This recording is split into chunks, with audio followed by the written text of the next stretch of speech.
시청자 여러분 안녕하십니까? 복지TV 뉴스입니다.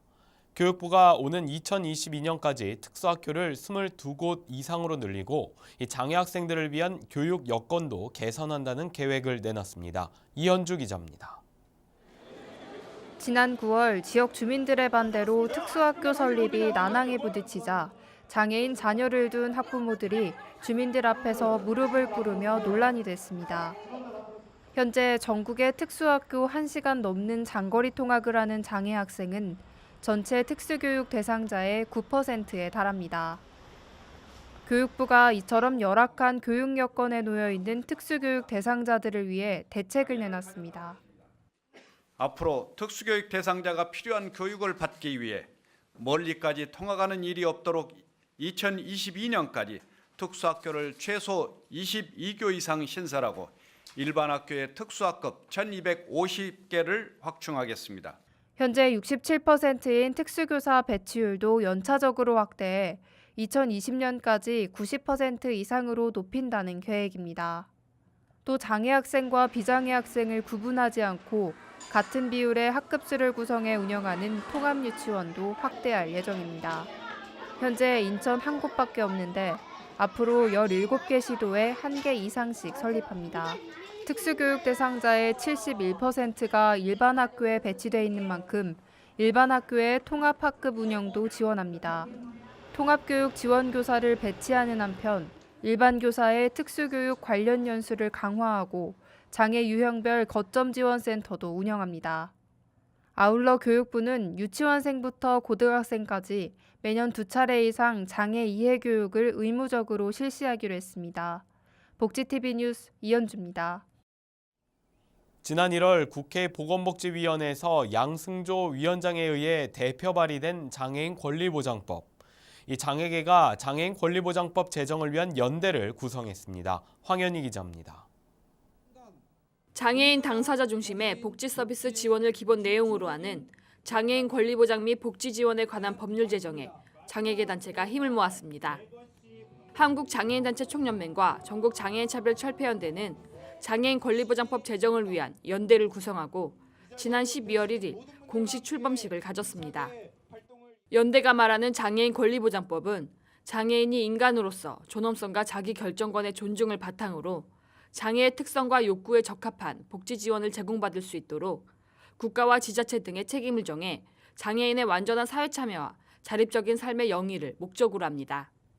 장애인 권리보장법은 지난 1월 보건복지위원회 양승조 위원장에 의해 대표 발의된 바 있습니다.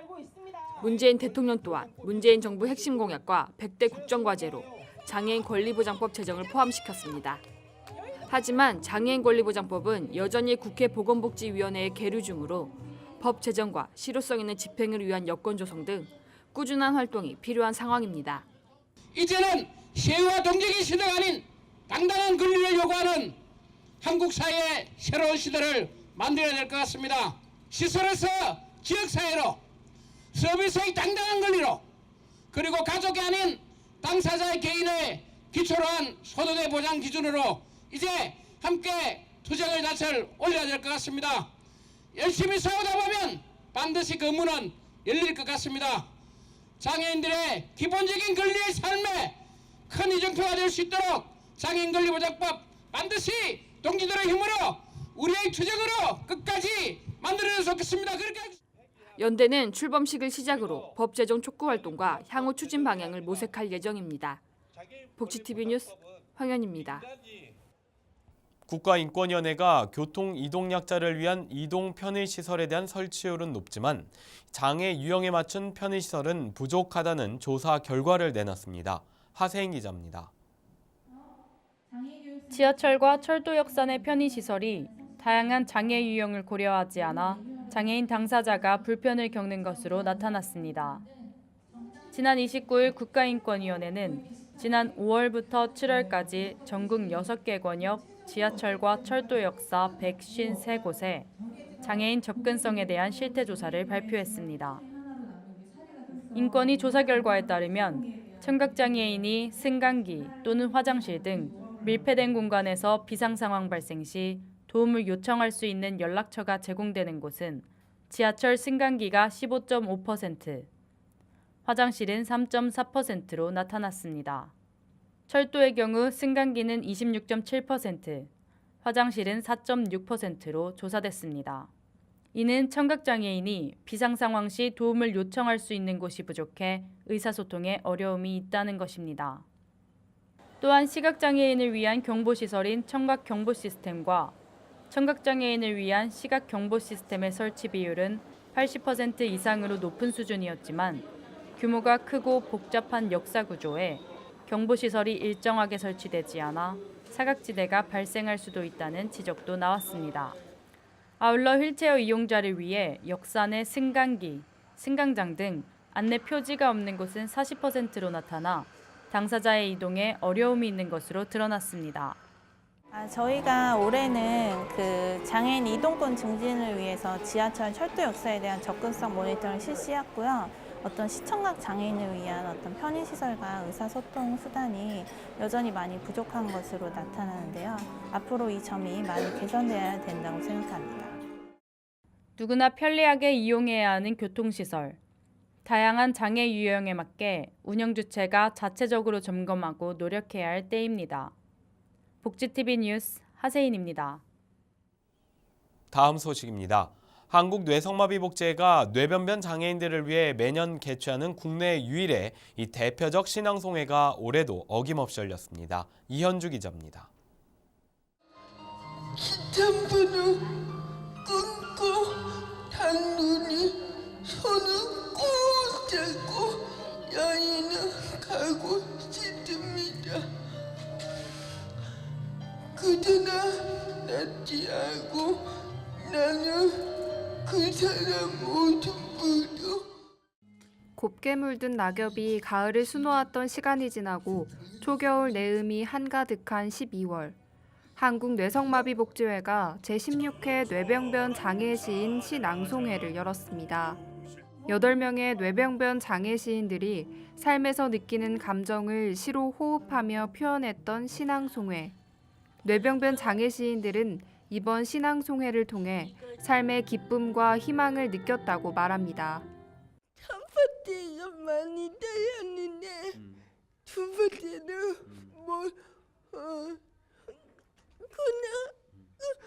그냥 자유롭게 하니까 별로 안 떨리고 좋아요. 특히 이번 신앙송회는 처음으로 문화체육관광부와 한국장애인 문화예술원의 지원으로 진행된 가운데 복지회는 더 많은 뇌병변 장애 시인들이 전문 시인으로 성장할 수 있기를 바란다고 밝혔습니다. 더 많은 시인들이 전문 시인으로 등단할 수 있도록 우리가 앞으로도 더 많은 관심을 가져주시고 우리 뇌성마비 시인들의 활동을 후원 지원해 주시기를 기대합니다. 찬바람이 옷깃을 여미게 하는 겨울의 문턱. 뇌병변 장애 시인들의 시 한 수의 나눔이 따뜻한 겨울 여행을 벌써부터 설레게 합니다. 복지TV 뉴스 이현주입니다. 2018 평창 동계 패럴림픽 100일을 맞아 이 대한장애인체육회 이천훈련원에서 이 성공 개최를 위한 기념 행사가 열렸습니다. 이천훈련원에서 열린 이번 행사에서는 패럴림픽 카운트다운 시계탑이 제작됐고 참석자들이 함께 100이라는 인간 문자 퍼포먼스를 펼쳤습니다. 또한 기념 행사에서는 가수 정용화 씨와 걸그룹 AOA가 평창 홍보대사로 위촉됐습니다. 전라남도 고흥에 문학인들의 삶을 체험할 수 있는 문학관이 문을 열었습니다. 고흥구는 앞으로 고흥을 찾는 관광객들의 관광 코스로 발전시킬 계획입니다. 최민아 기자입니다. 문학의 계절인 가을의 마지막 날, 역사와 문화가 살아 숨쉬는 전남 고흥에 문학인들의 삶을 체험할 수 있는 가족문학관이 개관했습니다. 국내 최대 분청사기 도요지에 들어선 고흥 분청문화박물관에 조종현, 조정래, 김초애 문학관은 고흥군이 조종현 시인의 고향이라는 점을 활용해 가족문학관의 형태로 건립됐습니다.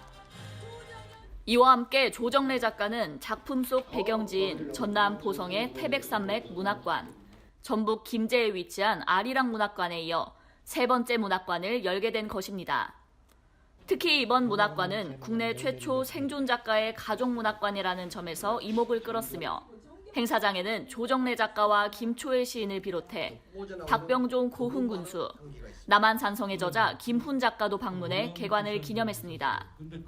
앞으로 가정문학관이 문청문화박물관과 함께 고흥만의 독창적인 문화를 발전시키고 고흥관광 2천만 시대를 이끄는 원동력으로 성장하기를 간절히 기원합니다. 이 문학관은 영원성을 가지고 있는 문학의 집입니다. 영원히 모두가 볼 수 있는 이 문학의 집을 지어주신 고흥 국민 여러분과 박병종 스님께 정말 진심으로 고마움을 표합니다.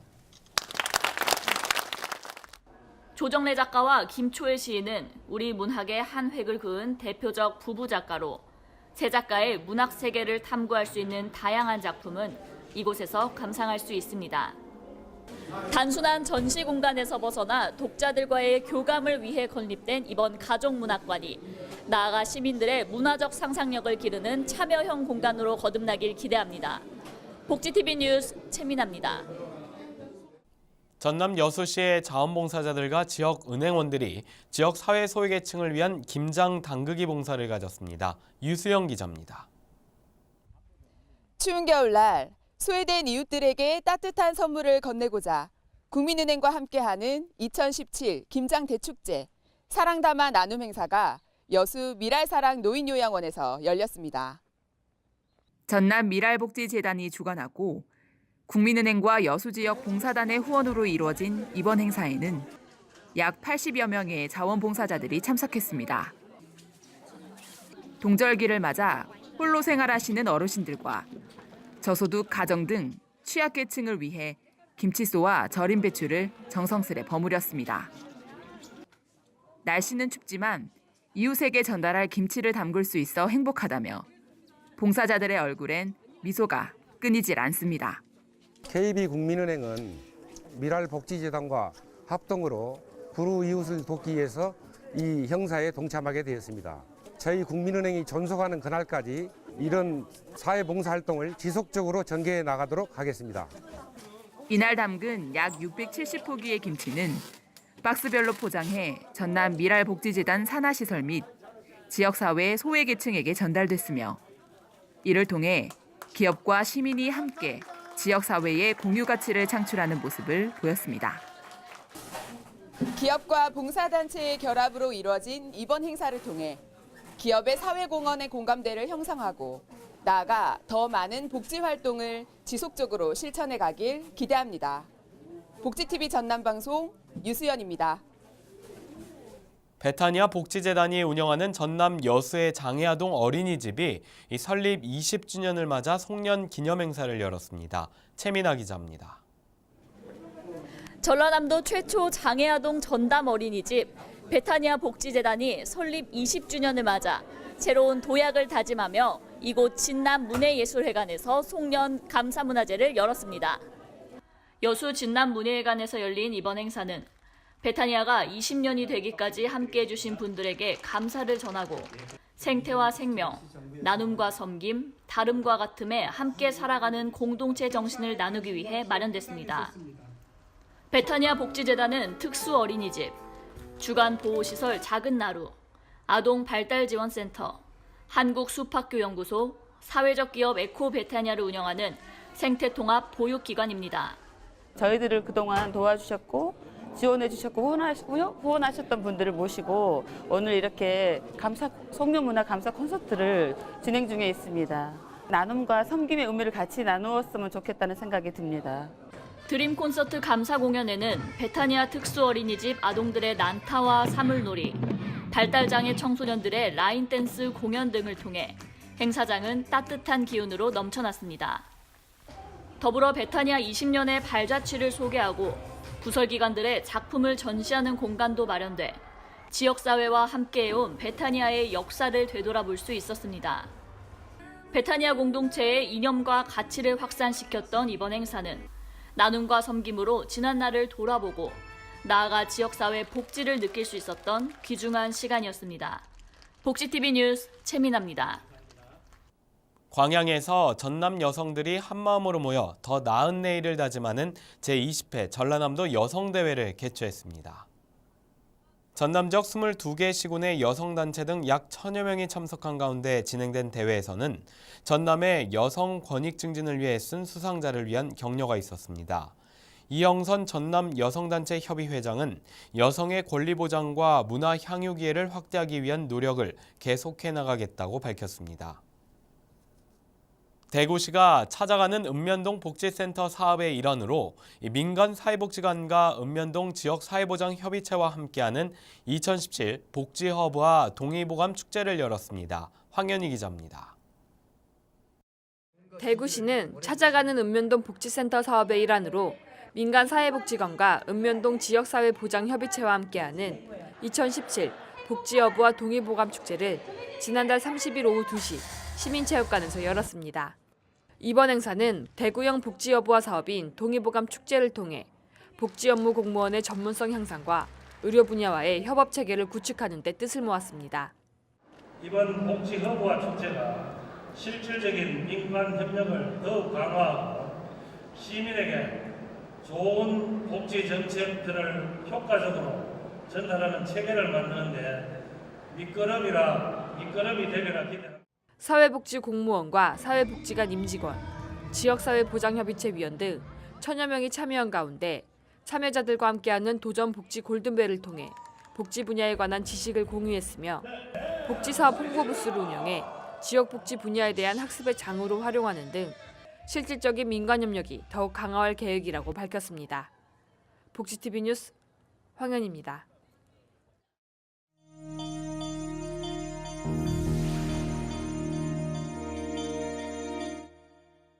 계속해서 간추린 소식 전해드립니다. 질병관리본부가 겨울철 노로바이러스 감염증 발생 증가에 따른 주의를 당부한다고 밝혔습니다. 본부는 노로바이러스 감염을 예방하기 위해 흐르는 물에 30초 이상 손 씻기와 음식 익혀 먹기, 물 끓여 마시기 등의 예방 수칙을 준수해야 한다고 말했습니다. 경찰청은 지난 8월부터 100일 동안 장기 실종 수사 전담팀이 아동 장애인 사건 418건을 수사해 장애인 6명과 아동 16명의 소재를 찾았다고 밝혔습니다. 경찰청은 앞으로도 1년 이상 장기 실종 장애인과 아동 사건을 계속해서 수사할 계획이라고 말했습니다. 순천대학교가 전남 지역 숲조성 확대 방안을 모색하는 숲속의 전남 심포지엄을 개최했습니다. 이번 심포지엄에서는 전남의 숲과 국내외의 공공정원의 사례에 대한 발표와 토론으로 진행됐습니다. 전남 여수시가 공화동에 치매 안심센터를 개소했습니다. 센터에서는 앞으로 여수 시민들을 위한 치매 조기 검진과 치매 예방 교육, 치매 인식 개선 사업 등이 진행될 예정입니다. 안동시 용상동 지역사회보장협의체가 시각장애인 대상 낭독 재능기부 종강식을 열었습니다. 종강식에서는 지금까지 읽었던 책들을 갈무리하며 참여자와 낭독자들이 소감을 나누는 시간으로 진행됐습니다. 이 밖의 소식은 장애인신문과 웰페어뉴스 홈페이지를 통해 확인하실 수 있습니다. 날씨가 매섭게 추워지면서 보건당국이 인플루엔자 유행주의보를 발령했습니다.